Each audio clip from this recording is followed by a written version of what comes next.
Question. I have a couple of questions, if I may. I'm just a taxpayer.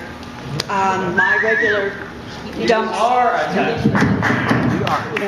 My regular dump site is Site 5 in Elmville, and according to what's posted there for us, it says it's reaching capacity in 2009. According to what's projected there also, everything is going to the new dump site only from the northern part of Simcoe County. I've been confused over the last while reading that there are projections of maybe 10 years of lifetime left in the Simcoe County dumps, but I've also seen written notification that there's even 20 years. So if my local dump site is toast this year, I'd like to know what Rob has planned for my garbage. If everything from the northern part of the township or of the county is going to go to Site 41 and Site 5 is done this year, what's next? Another dump site? Or will you allow me to send my garbage to Site 41? No, if you're from Elmville, therefore Springwater, yes. You're saying?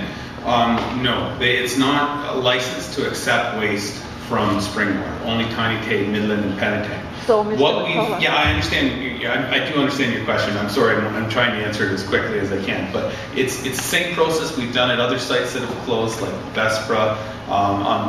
When sites close, if there's not another close site, and there are sites that are available to you, all county landfill sites, with the exception of Site 41, can take the waste from anywhere in Simcoe County. So the closest site for you is likely the Nottawasaga site just north of Stayner. As well, there's the Oro site between Barrie and Aurelia, which is likely the next closest site. Those sites are available for you to use. But Site 41 would be the closest. I agree. It's definitely closest to Elmville, it's just a couple kilometers north.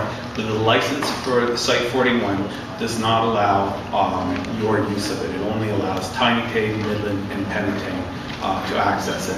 And my staff that run it will have to ask people when they come to it, where they're coming from, and those people from Springwater and outside will be turned away. But it was Springwater Township's tax dollars.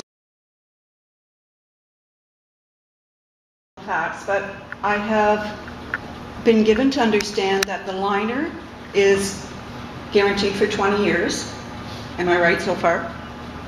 Perhaps Mr. Brazikowski from Henderson Patent would better to answer that question. Whoever has the qualifications. And I have been given to understand that the seams are only warranted for 2 years. And if this is true, how do you fix it when it leaks? Yeah. And how much would that impact the Clean Water Act that says you're not supposed to put yourself in a position to potentially contaminate water? Like 2 years for a seam, what are you going to do? Dig everything up and excavate everything and make it all better? Or just have another Walkerton? Yeah.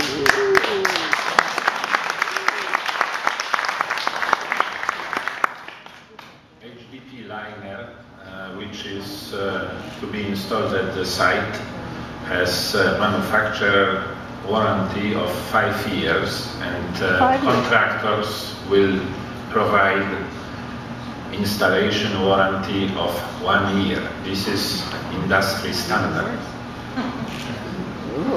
Regarding your comment about repair of those seams, I would answer that all seams during installations will be properly tested according to QA/QC standard by pressurizing all seams, and any defective seams would be fixed at the time of construction.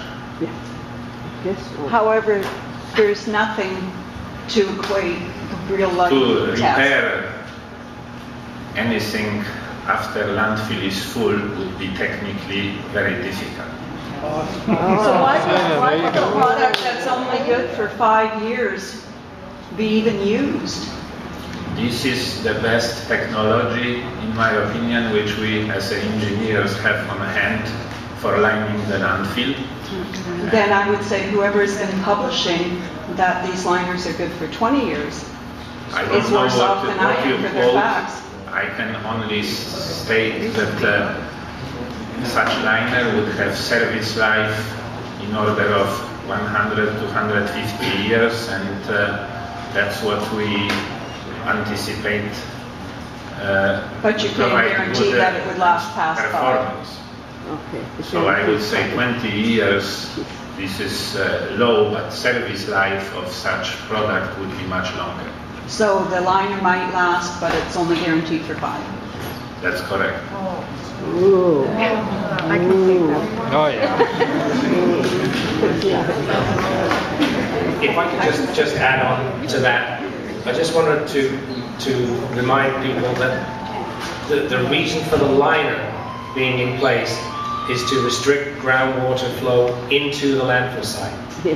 Its primary purpose is not there to restrict outflow of contaminants from the landfill site, because the hydraulic gratings will keep them in the landfill.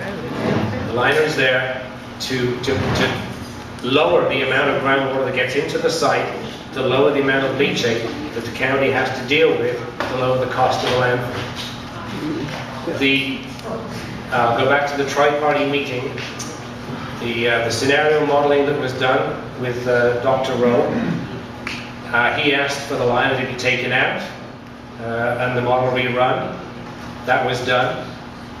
Everything still worked. It's still a safe site. So without the liner, it's a safe site. With the liner, it's a safer site.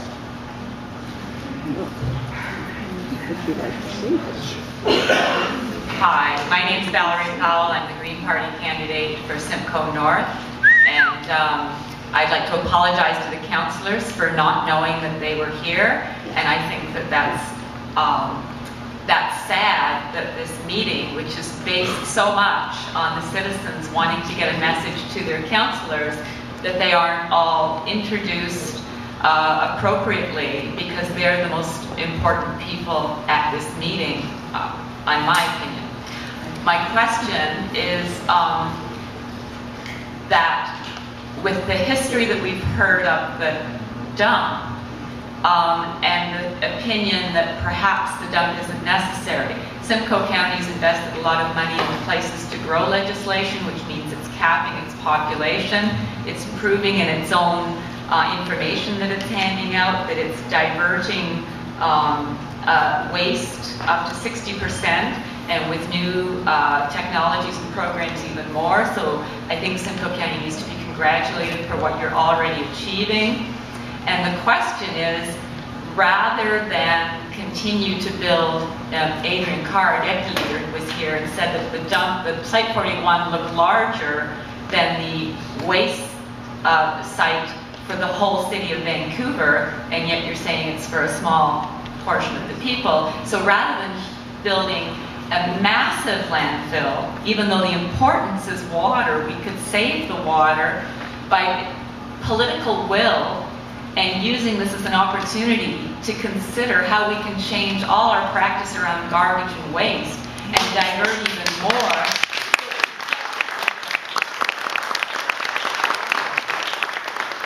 And to add to that, we have a group in Simcoe County called Zero Waste Simcoe, and we worked for, I don't know, a year and a half, 2 years, having mall displays at grocery stores, encouraging people to not use plastic bags and bring their own. It was a lot of time and effort.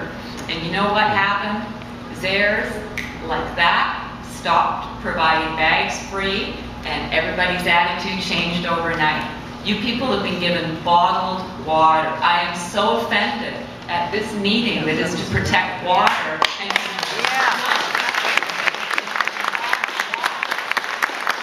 all it takes is some will, and this is an opportunity for all of us who have bad waste practices to change our ways, and you councillors can make us. You can put in rules and regulations. Instead of spending millions of dollars on a landfill, could you not come up with innovative, and it's out there, it's in Denmark, Germany, Japan, innovative ways to get us to make less waste, whether it's from product stewardship, from the from the companies, or our own personal habits. We can all do it so that we don't need Site 41 or any other landfill.